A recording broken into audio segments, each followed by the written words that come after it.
우리는 아버지 가방에 들어가신다 이런 글을 보면서 뭐 그냥 붙여 써놓은 거예요. 그랬는데 그 글을 보면서 아버지 가방에 들어가신다 이렇게 해석하는 것과 아버지가 방에 들어가신다 하는 거는 분명히 다릅니다. 의미가 달라지는 거예요. 그렇습니다. 우리는 띄어쓰기 안 한 그 문장을 보면서도 어떻게 읽느냐, 어떻게 해석하느냐에 따라서 그 의미는 그리고 그에 따른 행동은 분명히 달라지게 돼 있단 말이죠. 그런데 실제로 누가 그렇게 썼어요. 그러면 그걸 아버지가 가방에 들어가신데 그럼 갑자기 이런 생각을 하는 거죠. 아니 아버지가 가방에 들어가신다? 이게 뭔 일인가? 아버지가 요즘 뭔가 약간 이상한 소리 하시더니 치매에 걸리셨나? 갑자기 이런 해석을 하는 거예요. 그럼 가방에 들어간다. 그러면 가방에 들어간다는 게 그 가방을 뒤집어 쓴다는 건가? 아니면은 큰 캐리어가 있는데 그 캐리어에 들어가신다는 건가? 거기에 들어갈 수가 없는데 뭐 이런 생각을 하면서 별의별 복잡한 생각을 하게 될 것입니다. 그런데 그 글을 보면서 아버지가 방에 들어가신다는 거구나 이렇게 생각하면 아버지가 일하시고 쉬시러 들어가시는지 아니면은 거기에 전화가 있어서 전화하시러 가시는 건지 등등의 이런 생각을 하면서 아버지가 방에 들어가신다는 생각을 그냥 편하게 할 수가 있는 거예요. 그러니까 해석을 어떻게 하느냐에 따라 가지고 그 의미는 완전히 달라지는 것을 이 큐 영상을 통해서 우리는 확인해 봅니다. 우리가 믿음 생활을 하면서 성경을 그리고 설교에 대한 그 해석을 할 때에 바르게 해석하는 것과 잘못 해석하는 것은 완전히 달라질 수 있어요. 신앙생활이 완전히 달라진단 말이죠. 그래서 이제 오늘 이 말씀 속에서 보면 여러분은 성경을 올바르게 해석하는지요? 아니면 그리고 하나님은 어떤 관점으로 성경을 보라고 가르쳐 주시는지 오늘 말씀을 통해서 은혜를 나누고자 합니다. 오늘 이 본문 말씀 우리 예수님께서 말씀을 하십니다. 옛사람에게 말한 바 살인하지 말라. 누구든지 살인하면 심판을 받게 되리라. 여기 살인하지 말라 하는 말씀은 십계명의 제6계명이죠. 하였다는 것을 너희가 들었으나 나는 너희에게 이르노니 예수님께서 말씀을 하시는 거예요. 살인하지 말라에 대한 말씀을 하십니다. 형제에게 노하는 자마다 심판을 받게 되고 형제를 대하여 라가라 하는 자는 공회에 잡혀가게 되고 미련한 놈이라 하는 자는 지옥불에 들어가게 되리라. 우리 예수님 말씀합니다. 그러니까 살인하지 말라에 대한 해석을 하고 있는 거지요. 자, 우리는 성경을 해석할 때에 성경 해석을 정확하게, 올바르게, 오류 없이 해석해야 됩니다. 이 성경을 잘못 해석하면 이단이 되는 거예요. 그리고 사람을 멸망에 이르게 하는 겁니다. 자, 그러면 율법에 대해서 정확하고 오류가 없이 해석할 수 있는 자는 누구일까요? 누가 그렇게 오류 없이 정확하게 해석할 수 있을까요? 세 가지 조건이 있습니다. 첫 번째 조건은 율법이 무엇인지 정확하게 아는 자예요. 율법에 대해서 정확하게 알아야 됩니다. 재판을 하는 판사가 법을 모르고 재판을 하면 이거 말도 안 되게 판결을 하겠지요. 율법이 무엇인지 정확하게 아는 자가 율법을 해석할 수 있습니다.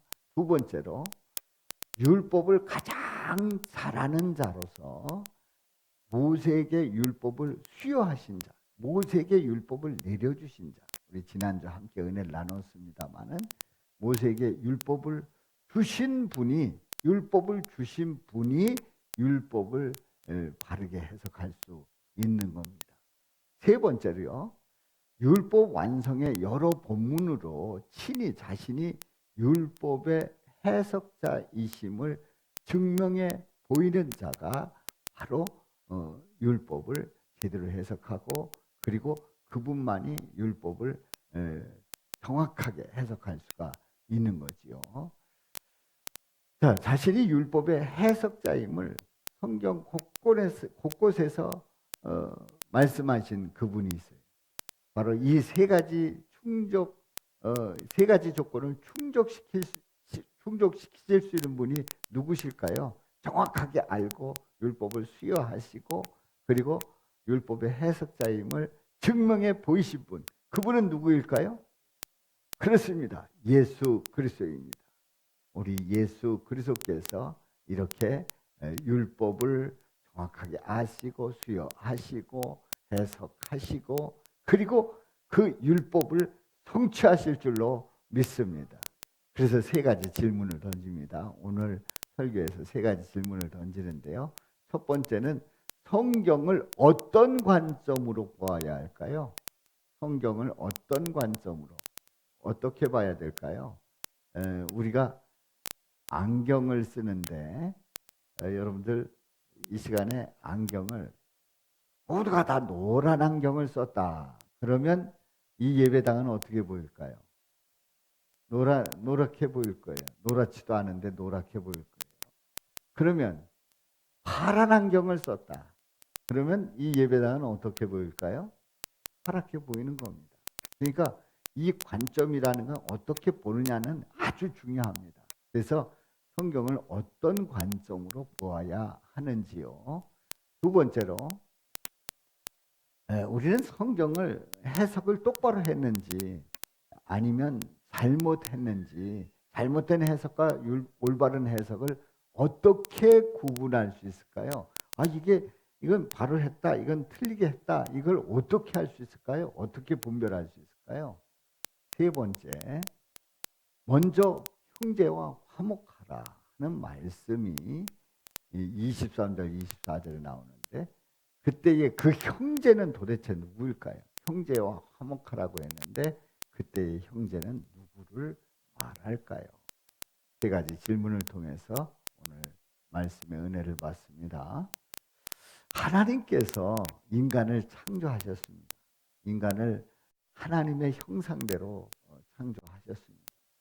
그러니까 하나님의 형상대로 창조 받은 우리 인간들은 하나님의 성품도 닮은 거예요. 성품도 닮은 거예요. 여러분들 자녀를 낳고 기르다 보면은 깜짝깜짝 놀랄 때가 있잖아요. 자녀를 보니까 꼭 누구 닮았어요? 그 아빠를 닮고 엄마를 닮았어요. 그리고 그것뿐만이 아닙니다.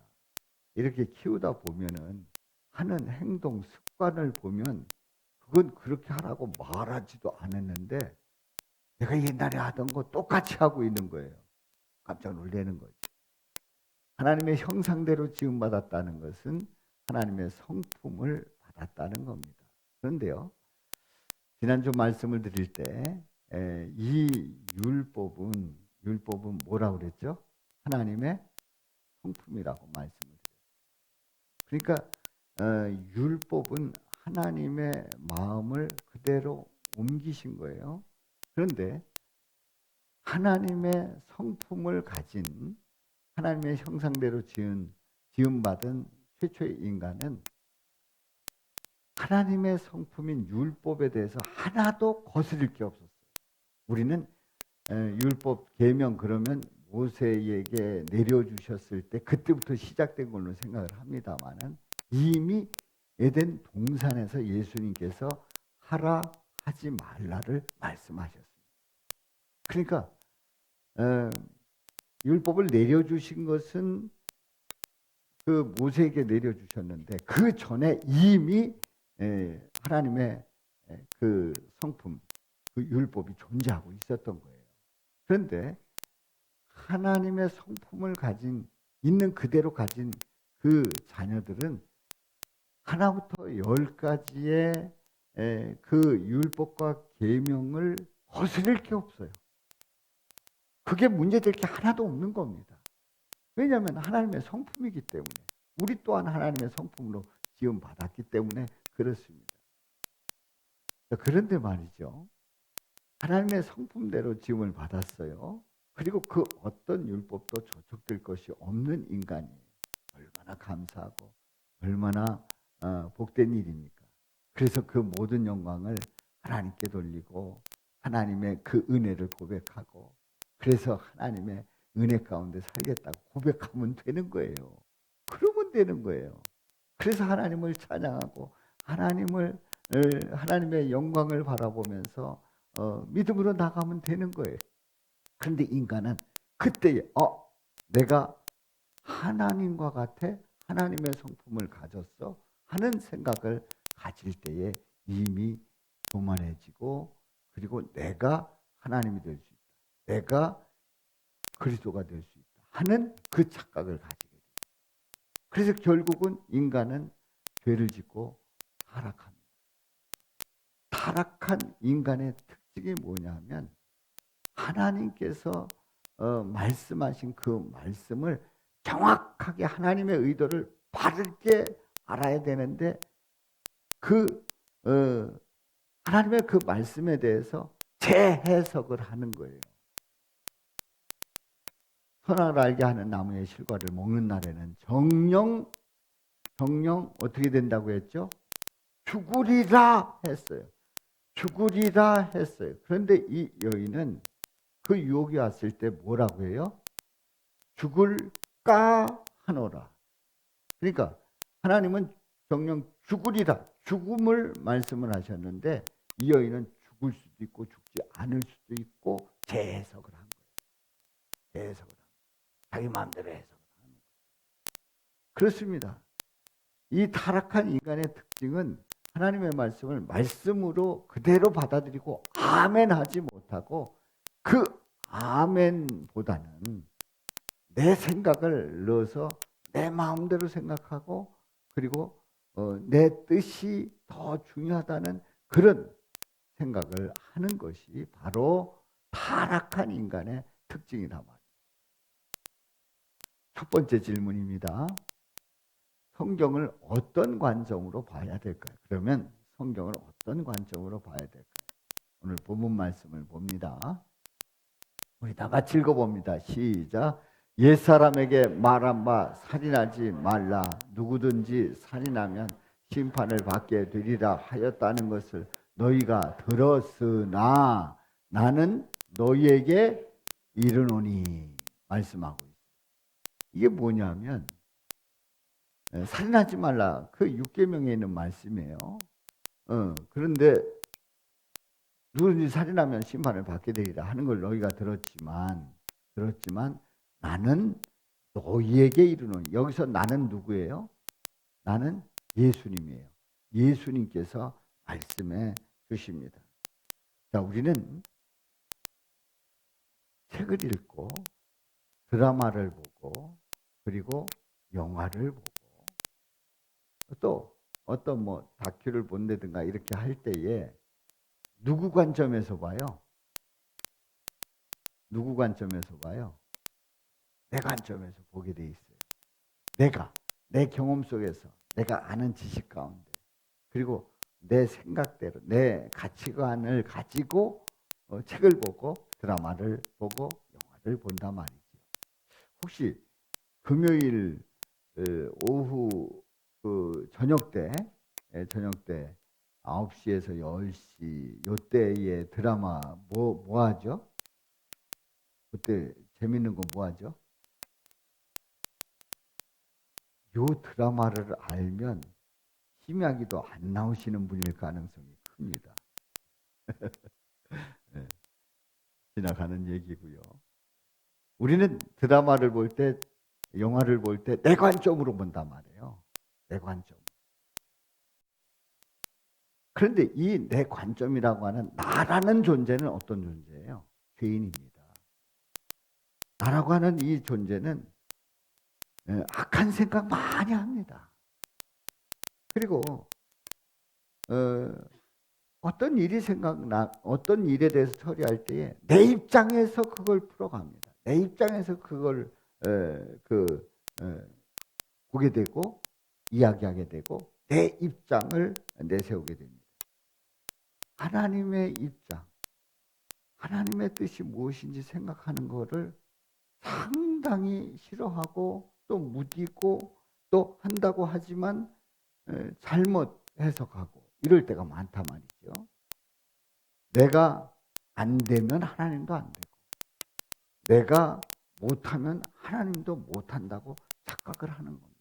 이게 뭐예요? 누구 중심적인 거라는 거예요? 자기 중심적인 해석을 하게 되죠. 그래서 이 세상을 볼 때에 내가 볼 때는, 내가 생각할 때는 자기 중심적으로 생각을 하는 거죠. 그래서 성경에서는 말씀하십니다. 예수 그리스도는 이런 분입니다. 중요하지 않아요. 내가 그렇게 생각한다니까 하면서 그 말씀을 거부하지요. 자, 그래서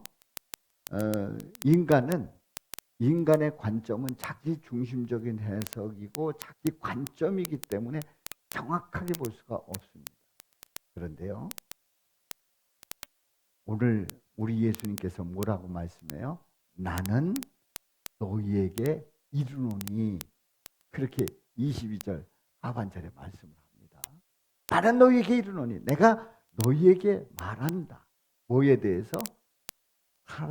살인하지 말라라는 그 계명에 대해서 내가 너희에게 해석을 해주겠다. 그러고 예수님이 살인하지 말라는 그 계명에 대해서 해석을 해주십니다. 근데 그 해석은 우리 예수님은 시간과 공간을 초월하신 분입니다.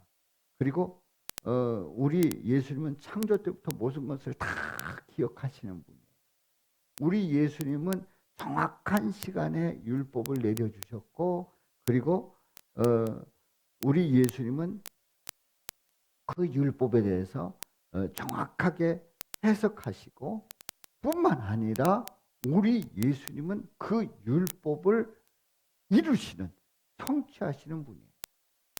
그래서 예수님은 율법의 수여자, 율법의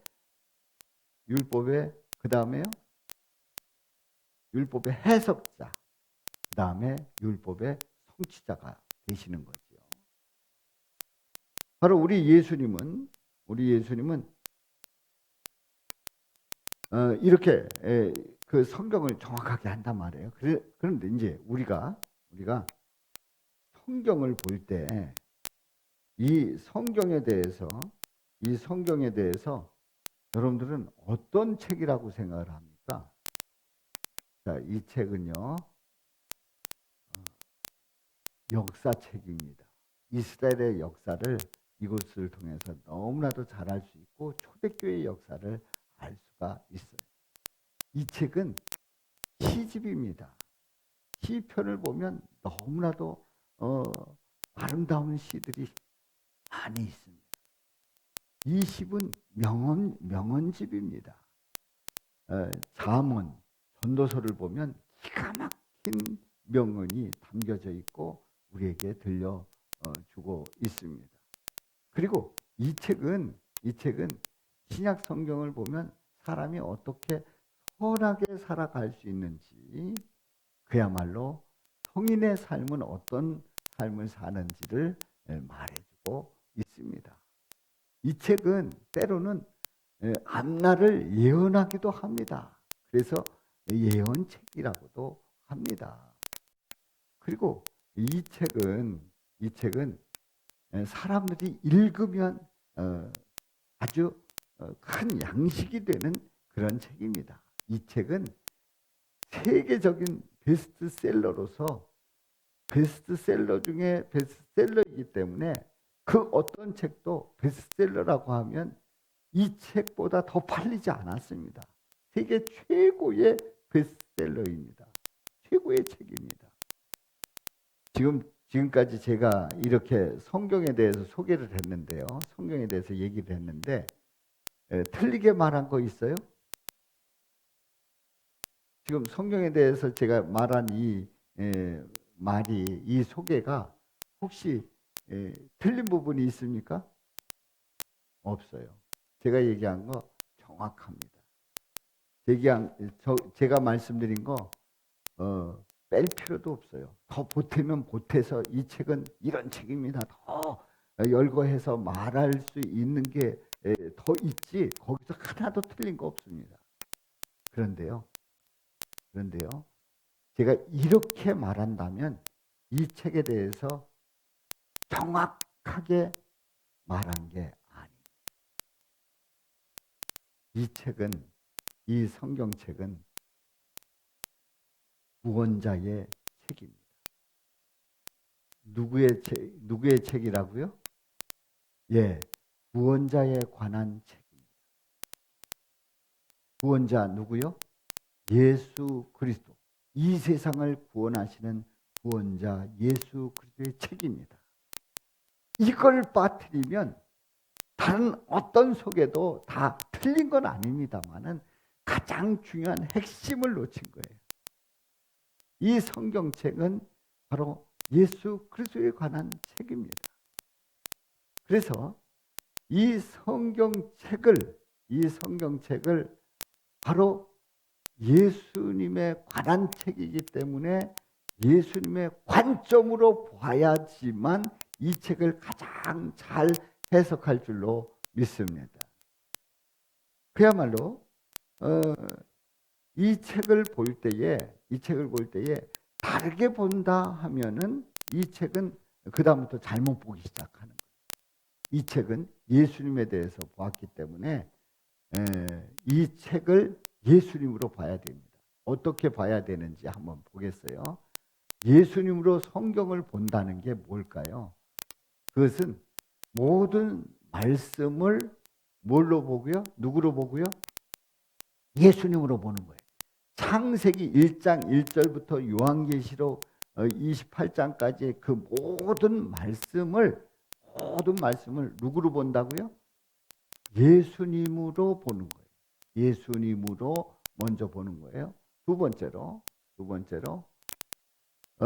예수님으로 먼저 보고, 그리고 누구로 해석하는 거예요? 누구로 해석해요? 예, 예수님으로 먼저 보았기 때문에 예수님으로 해석해야 됩니다. 예수님으로 해석해야 돼요. 자, 그렇습니다. 우리 성경은 예수님으로 먼저 보고 예수님으로 해석하고, 그리고 나서 그 말씀을 누구에게 적용해요? 우리에게 적용하는 거예요. 나에게 적용하는 거예요. 그러니까 성경을 딱 보자마자 잘못 보게 되면 이렇게 보는 거예요. 그 말씀을 나에게 먼저 적용을 하고 성경을 보는 경우가 있어요. 이거 잘못된 거예요. 창세기 1장부터 요한계시록 22장 말씀까지의 그 모든 말씀을 볼 때에 예수님으로 먼저 보고 예수님으로 해석하고, 그리고 적용해야 될 말씀을 거꾸로 나에게 적용하는 거예요. 한번 예를 들어 봅니다. 시편을 읽어보면, 뭐 성경 전체 곳곳에 나옵니다만은 시편을 보면 악인과 의인이 나옵니다. 악인과 의인이 나와요. 근데 그 악인과 의인이 나올 때에 이렇게 보게 되면, 성경을 보면 아주 통쾌하게 보는 방법이 있어요. 악인을 딱 볼 때에 이 악인은 누구라고요? 그 왼수. 내 마음을 아프게 한 사람, 나를 어렵게 한 사람. 그렇게 보는 거예요, 악인을. 그리고 의인을 볼 때는 누구로 봐요? 내가 의인이다. 이러고 딱 보잖아요. 그러면 통쾌해요. 우리 주님이 악인을 물리쳐 주시고 어렵게 만들고, 그리고 악인을 눈앞에서 멀리 떨어뜨리게 만들고 막 이른단 말이에요. 근데 의인은 그때의 의인은 누구예요? 나란 말이에요. 나는 너무나도 괜찮은 사람이에요. 그 의인, 내가 의인이라고 보면 의인은 너무나도 괜찮은 거예요. 그래서 나는 그 악인과 의인을 보면 흡족한 거예요. 자, 봐라. 악인은 봐라. 이렇게 심판받을 거다 하면서 신나게 읽고, 의인, 하나님께서 나를 이렇게 지켜주실 거다. 신나게 보는 거예요. 바로 이렇게 보는 걸 성경을 나부터 적용해서 보기 시작하면 그렇게 보는 거예요. 그런데 성경을 누구로 본다고요? 예수님으로 보는 거예요. 의인과 악인을 예수님으로 보는 거예요. 예수님으로 본다고 하면 의인은 누구예요? 예수님이에요. 또 의인은 누구예요? 예수님을 믿는, 예수님을 따르고 예수님을 바라보는 자예요. 악인은 누구예요? 여기서 악인은 예수님으로 본다면 누구 말할 것도 없어요. 제3자 누구 말할 것도 없어요. 저 북한 등등 이런 내가 나쁘다고 생각하는 사람들을 그 대입해서 볼 필요가 없어요. 그 악인은 바로 나예요. 그 악인을 나로 볼 때에 그때에 정확하게 성경이 보입니다. 성경에서 말씀하시고자 하는 그 말씀을 정확하게 이해할 수가 있어요.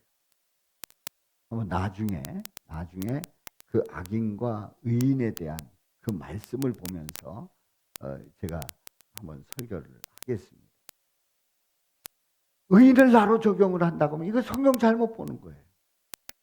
의인은 예수님으로 보고 예수님으로 해석하고 그리고 예수님이시고 그리고 악인은 나로 적용될 때에 내가 주님 앞에 바로 설 수 있고 또 내 삶 속에서 예수 그리스도가 어떤 분인지를 고백하게 되고 그리고 나는 하나님 앞에 회개하면서 서야 될 죄인임을 깨닫게 되는 줄로 믿습니다.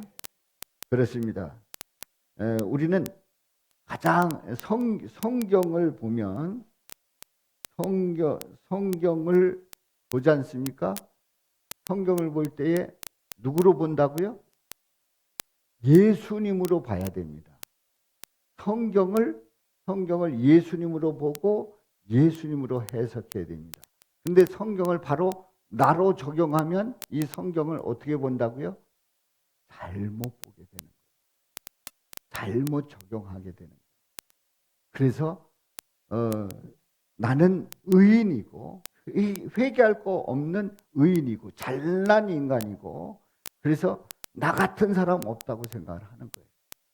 그런데 예수님으로 성경을 보게 되고 예수님을 적용하게 되면 나는 악인, 그야말로 심판받을 수밖에 없는 악인으로 보게 되고 그 악인인 죄인인 내가 주님 앞에 회개하지 않으면 안 되는 그러한 모습으로 주님 앞에 엎드리게 되지.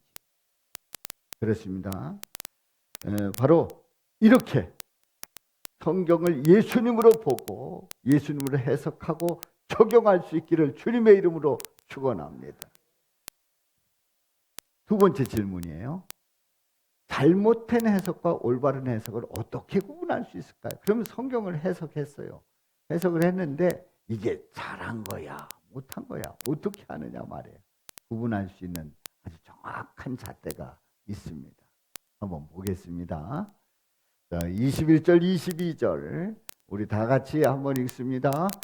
옛사람에게 말한 바 살인하지 말라. 누구든지 살인하면 심판을 받게 되리라 하였다는 것을 너희가 들었으나 나는 너희에게 이르노니 너희에게 노하는 자마다 심판을 받게 되고 형제를 대하여 라가라 하는 자는 공회에 잡혀가게 되고 미련한 놈이라 하는 자는 지옥불에 들어가게 되리라. 아멘. 자, 여기에서요 살인하지 말라 계명이 있어요. 그런데 살인하지 않았어요. 여러분들이 살인하지 말라는 그 계명을 봤을 때 실제로 살인하지 않았단 말이에요. 여러분 중에 실제로 살인하신 분들이 있으니까 살인하지 않았어요. 그러면 그 계명은 지킨 거예요? 못 지킨 거예요? 확실히 자신 있게 대답해 보세요. 그냥 이런 때는 대답 안 하면 중간이나 간다. 그러고 대답하지 않겠다 하지 마시고. 자, 살인하지 말라 했어요. 근데 실제로 살인하지 않았어요. 실제로. 그러면 이 살인하지 말라는 6계명을 지킨 거예요? 못 지킨 거예요? 지켰습니다. 지켰습니다.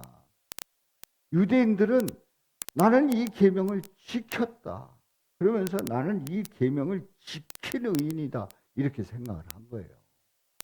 그런데 예수님께서 나는 너희에게 이르노니 그러면서 해석을 하셨단 말이에요. 해석하셨단 말이에요. 뭐라고 해석을 하시냐 하면 나는 너희에게 이르노니 형제에게 노하는 자마다 심판을 받게 되고 형제에게 노하는 자만, 이 노한다는 게 화낸다는 거 아니에요. 화낸다는 거 아니에요. 어느 때는 소리도 지르고 어느 때는 막 아주 그냥 얼굴이 빨개져가지고 큰 소리 치고 막 화를 냈단 말이에요. 노했단 말이에요. 혹시 여러분들 중에 나는 일평생 화 한 번 안 내고 정말 점잖게 괜찮게 살았다 하시는 분 있어요? 혹시 그런 분이 있으면 끝난 다음에 저를 좀 만나 주시기 바랍니다. 그러면 제가 큰 절 올려 드리겠습니다. 가끔 저에게 어떤 분들이 이렇게 얘기를 해요. 목사님은 평생 화 한 번 안 내게 생겼대요. 저 생긴 거 인상 보면은 화 한 번 안 내게 참 선하게 참 괜찮게 지내셨대요. 교인들한테 화 안 내시죠? 아닙니다. 저 화 잘 냅니다. 소리도 지릅니다. 저 그렇지 않습니다. 제가 아주 단호하게 얘기해 줄 때가 있습니다. 노하는 자마다 뭐 한다고요? 심판받는다는 거예요. 그리고 또 하나는 형제를 대하여 뭐라고요? 라가라 하는 자는 어디에 잡혀간대요? 공회에 잡혀간대요. 이게 이제 명예훼손죄라는 라가라. 이걸 아주 쉽게 해석을 하면 바보 이랬다는 거예요. 바보.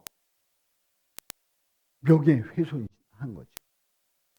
바보라 너무 존심상하고 너무 화나게 만든 거예요. 라가라 하는 자는 어디에 잡혀간대요? 공회에 잡혀간대요. 그럼 명예훼손죄로 고소를 하면 그게 사실인 거 밝혀지게 되면 형 살잖아요. 명예훼손죄 무섭습니다. 그거 그냥 대충 넘어갈 것 같아도요. 명예훼손죄가 정식으로 재판으로 가게 되면 아주 그거 어려워집니다. 그렇다는 거예요. 또 하나는 미련한 놈이라 하는 자는 어디에 들어간대요? 지옥불에 들어간대요.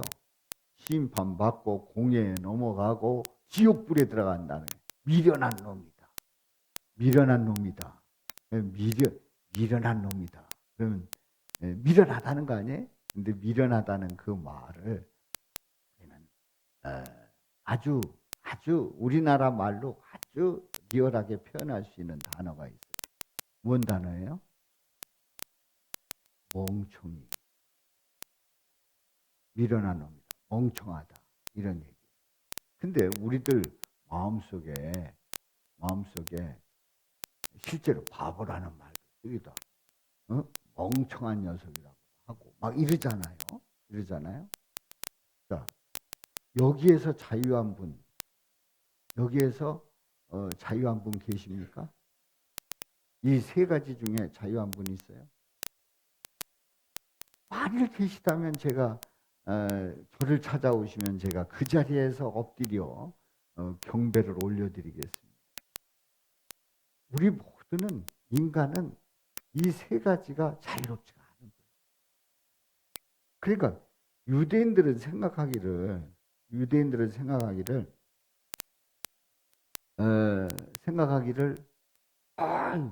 어? 나는 살인하지 말라 해서 살인하지 말라는 그 계명을 지켰다 그렇게 얘기를 하는데 우리 예수님은 그게 아니다. 에? 살인하지 말라고 살인하지 말라는 율법을 지킨 것은 이건 잘못된 해석임을 우리 예수님이 말씀하시는 거예요. 마음으로 또 하고 또 바보라고 하고 멍청이라고 하면 그야말로 심판받고 공회에 끌려가고 재판받을 수 있고 그리고 시옥불에 던져진다는 거예요.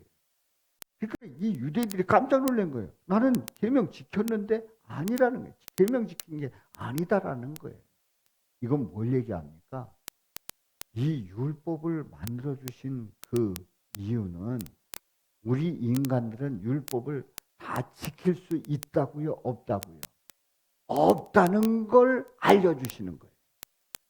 분명히 율법은 지키라고 주셨는데 이 지키는 그 가운데서 뭘 깨달아야 되냐면 우리는 율법을 다 지킬 수 없는 뭐라고요? 죄인이로구나 하는 걸 깨달으라는 거예요. 그럼 죄인이라는 걸 깨닫고 그 율법 앞에서 저는 죄인입니다. 저의 의로는 하나님 앞에 갈 수 없습니다. 주님께서 저를 받아주셔야 됩니다. 용서해 주셔야 됩니다. 회개합니다. 하고 엎드릴 때에 우리에게 찾아오셔서 우리의 죄를 용서해 주시고 자녀 삼아 주시고 우리를 의롭다 칭해 주시는 줄로 믿습니다. 그래서 이제 두 가지 이제 우리가 선택을 해야 돼요. 첫째 선택은 우리가 이제 형제에게 화를 내면 심판받는다는 그 해석을 하면서 이제 두 가지를 보는 거예요. 두 가지. 예. 자, 의인으로 착각하면서 살다가 지옥 갈 건지 분명히 알아야 됩니다. 나는 의인이다. 나는 살인한 적이 없다. 그러면서 의인으로 착각하며 살다가 지옥 갈 것인지 아니면 두 번째로 죄인이라고 예수님이 해석해 주셨잖아요. 우린 죄인이라고 고백하고 예수님 앞에 나와서 회개하고 엎드릴 것인지 이 두 가지 중에 하나는 분명히 선택해야 합니다. 그렇습니다. 우리는 죄인임을 인정하기 싫어하는 그 교만을 우리 예수님은 치료해주고 싶었고 그리고 예수님은 그냥 일반적인 상식이 아니라 진리를 선포하셨습니다. 우리 주님 앞에 죄인임을 고백하며 믿음으로 나갈 수 있기를 주님의 이름으로 축원합니다.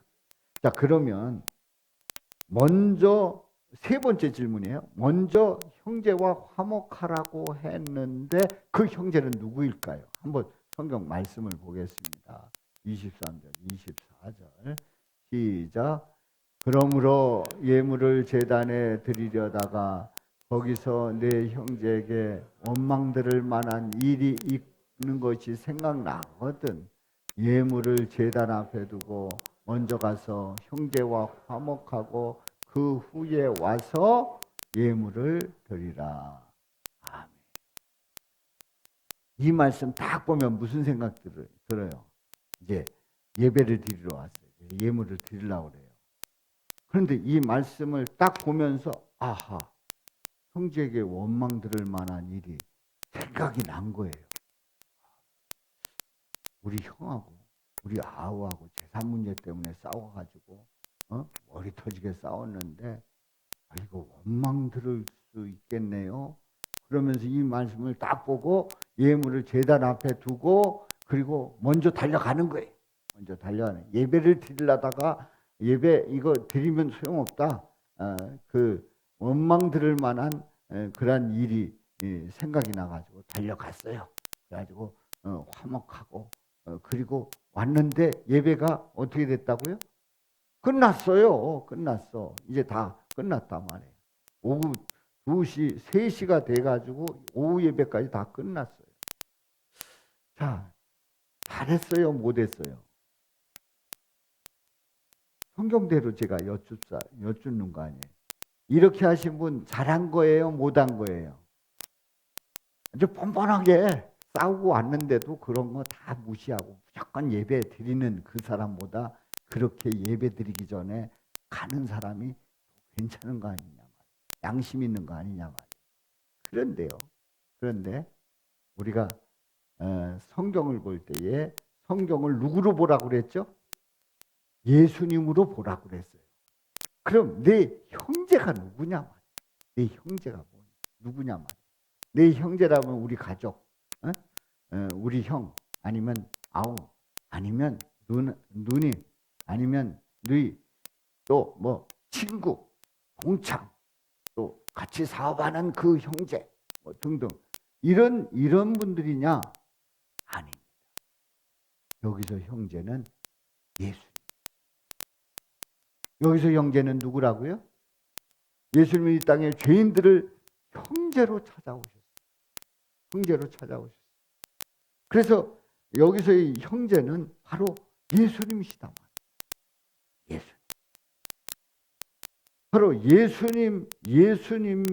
예수님이라고 하면 그러면 원망 들을 만한 일은 원망 들을 만한 일이 있다고 하면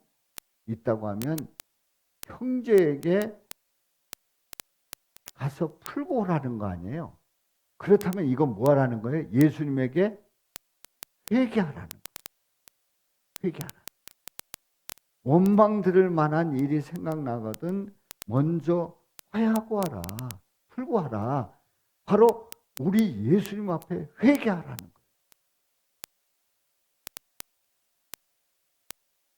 회개하고 와서 그리고 예물을 드리라. 그리고 예배를 드려라 하는 얘기예요. 그러니까 우리는 오늘 이 본문 23절, 24절을 보면서 평소에 이게 늘 생각을 하면 그렇지. 난 그 왼수하고 화해를 해야지. 그 누구하고 화해를 해야지. 이런 생각을 하는데 아닙니다. 물론 이제 그 과정도 있죠. 이제 나중에 그런 과정이 있어야 되겠습니다만은 가장 중요한 그 형제는 누구냐? 예수님. 예수님께 회개하고 나서 그리고 주님 앞에 예배를 드리는 겁니다. 그렇습니다. 우리 예수님은 십자가에서 고난 받으시고 피 흘려 죽으신 우리 예수님. 그 예수님을 믿으면 예수님이 누가 되는 거예요? 형제가 되는 거예요. 믿지 않으면 형제가 되지 않는 거예요. 그럼 내가 예수님을 믿었어요. 그러면 그 형제와 화해하지 않은 형제에게 회개하지 않은 예수님 앞에 회개하지 않은 그런 것이 있다고 하면 예배 드려야 받지 않으시겠다. 그래서 우리는 주님 앞에 예배하는 것이 우선인 줄로 믿습니다. 예수님을 믿으면 구원받는 거예요. 예수님을 믿으면 예수님의 형제가 되는 거예요. 형제와 화해하는 거예요. 형제 앞에 우리 모든 것을 다 하시는 예수님 앞에 회개하고 예배 드릴 때 우리 예수님 그 예배를 기쁘게 받으실 줄로 믿습니다. 그래서 우리 예수님은 종교적인 열심, 내가 열심을 낸다. 이거보다 더 중요한 거는 내 앞에서 회개하라는 거예요. 우리는 주님 앞에서 죄인임을 고백하고 회개하면서 그래서 이렇게 돌아볼 때 죄인의 괴수인 것을 깨닫게 돼요. 그렇습니다. 나는 주님의 은혜가 아니면 안 됩니다. 주님께서 이 죄를 용서해 주시지 않으면 주님 앞에 설 수 없습니다. 주님의 그 사랑으로 저를 품어주시고 용서하여 주옵소서. 회개합니다. 회개할 때에 우리 주님께서는 회개의 영을 부어주시고 더욱더 더 큰 은혜로 인도해 주실 줄로 믿습니다. 그래서 우리는 기도할 때마다 제가 회개하자고 그러잖아요. 회개하고 그 다음에 간구하고 그리고 감사하자고 그러잖아요. 우리는 일상의 기도가 그리고 개인의 기도 속에서 늘 처음에 기도할 거는 뭐다? 회개 기도부터 해야 됩니다. 간구의 기도가 아닙니다. 회개 기도부터 시작을 하고 그리고 간구가 들어가야 되고 그래서 감사해야 될 줄로 믿습니다. 우리 예수님께서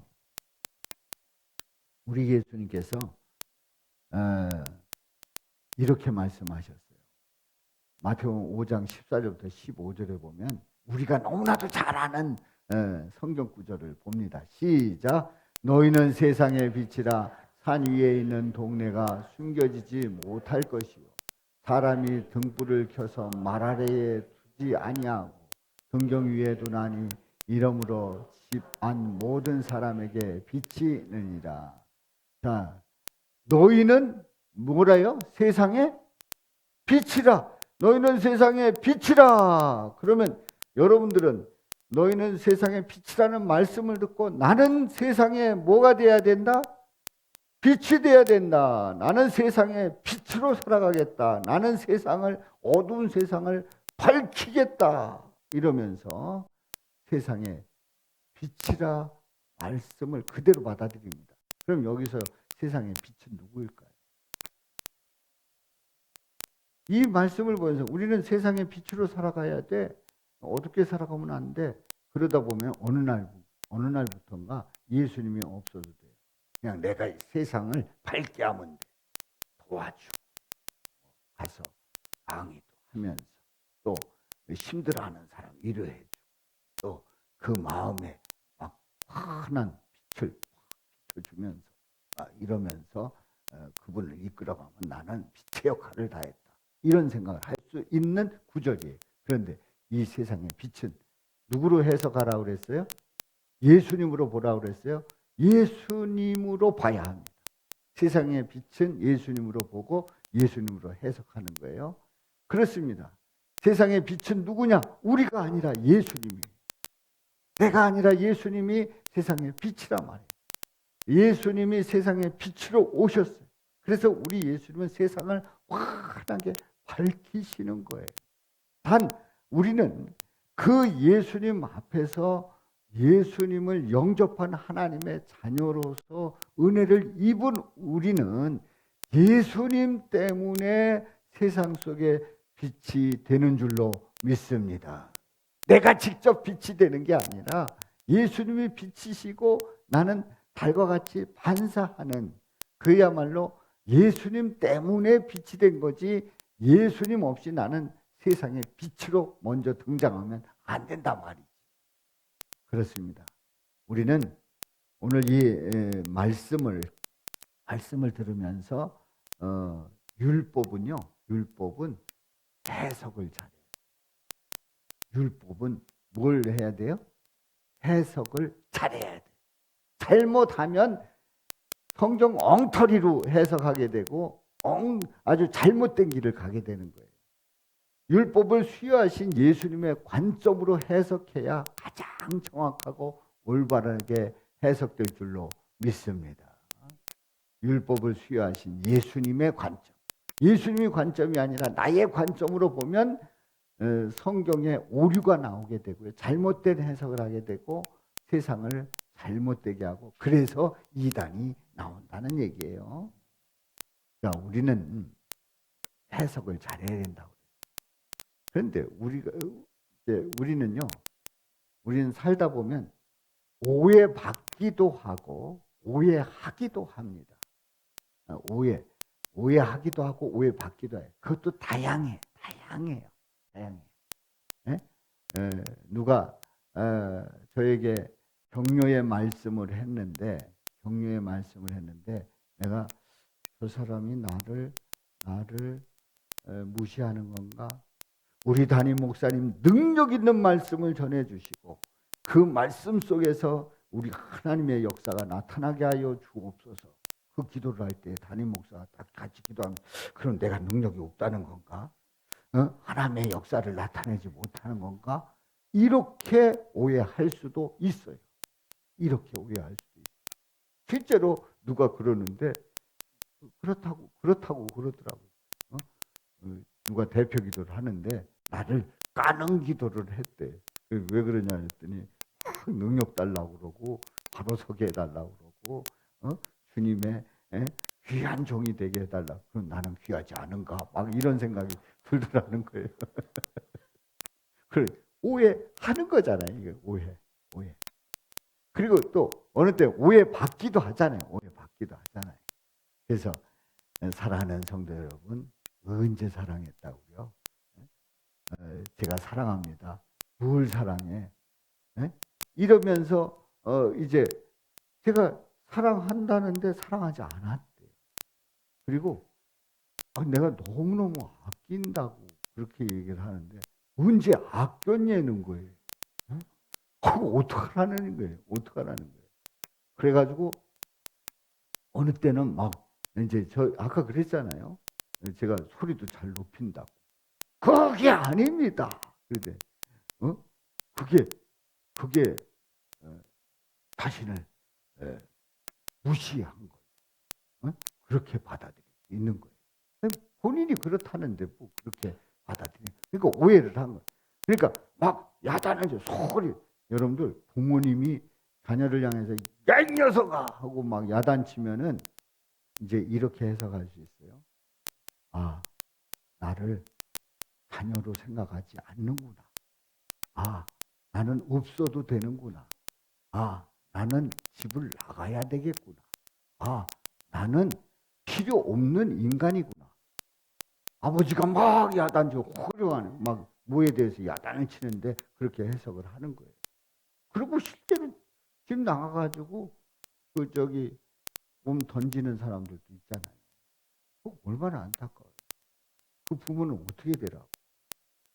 그런데 막 야단을 치는데 그 야단만 우리 아버지가 나를 이렇게 끔찍하게 사랑하는구나. 이렇게 나를 아끼는구나. 그리고 내가 잘못될까 봐 걱정을 많이 하셨구나. 그러면서 마음에 감동이 돼서 아버지 제가 그동안 잘못 생각했어요. 제가 잘하겠습니다. 그렇게 엎드리면 얼마나 좋아요. 그러니까 이 오해라는 게 말이에요. 오해하기도 하고 받기도 한단 말이에요. 그런데 자, 우리는 이 세상을 살아가면서 가장 큰 오해를 하고 있는 게 있어요. 그게 뭐냐면 예수님을 향한 오해예요. 오해 중에 가장 심하고 중대한 오해는 예수님이 율법을 주신 의도를 오해하고 있는 거예요. 우리 예수님이 율법을 주시면서 율법을 잘 지켜야 구원받는다는 거예요. 너희들은 지킬 수 없으니 내게로 오라는 거예요. 전자예요, 후자예요? 후자예요. 근데 우리는 오해를 해가지고 우리가 잘 지켜서 의를 이룬다고 생각을 하는 거예요. 이거는 우리가 오해를 한 거죠. 사랑하는 성도 여러분, 우리는 이렇게 오해를 하고 있는데 그러면 어떡하라는 얘기인가?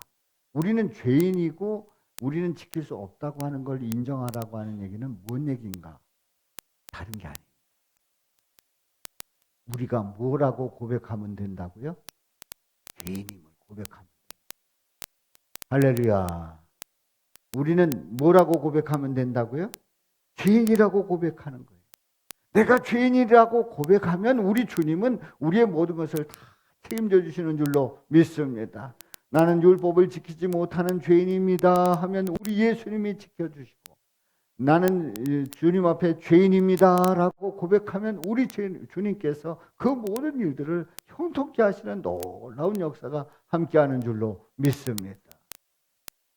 그렇습니다. 이 세상에서 가장 아름다운 고백이 뭘까요? 이 세상 우리가 살아가면서 가장 아름다운 고백은 뭐라고 생각하십니까? 사랑한다는 고백. 가장 아름다운 고백 아니에요? 아니에요. 이거보다 더 아름다운 고백이 있어요. 그 고백은 내가 죄인임을 고백하는 거예요. 내가 누구라고 고백한다고요? 죄인임을 고백할 때 가장 아름다운 고백이고 우리 주님께서 기뻐 받으시는 줄로 믿습니다. 그래서 우리가 살아가면서 우리는 뭐를 고백하고요? 죄인임을 고백하면서 예수님의 관점으로 성경을 보고, 그리고 설교 말씀을 들을 때에 누구의 관점으로 들어야 된다고요? 예수님의 관점으로 들을 때에 은혜가 되고 큰 역사가 일어나고 우리 주님의 놀라운 사랑을 체험하게 될 줄로 믿습니다. 이런 은혜가 함께 하시기를 주님의 이름으로 축원합니다. 축원합니다. 우리 한번 외쳐봅니다. 사람의 관점으로 성경을 해석하면 멸망의 길로 가게 되지만, 예수님의 관점으로 성경을 해석하면 생명의 길로 간다. 아멘. 우리 다 같이요. 시작. 사람의 관점으로 성경을 해석하면 멸망의 길로 가게 되지만 예수님 관점으로 성경을 해석하면 생명의 길로 간다. 아멘. 살아계신 아버지 하나님, 오늘 말씀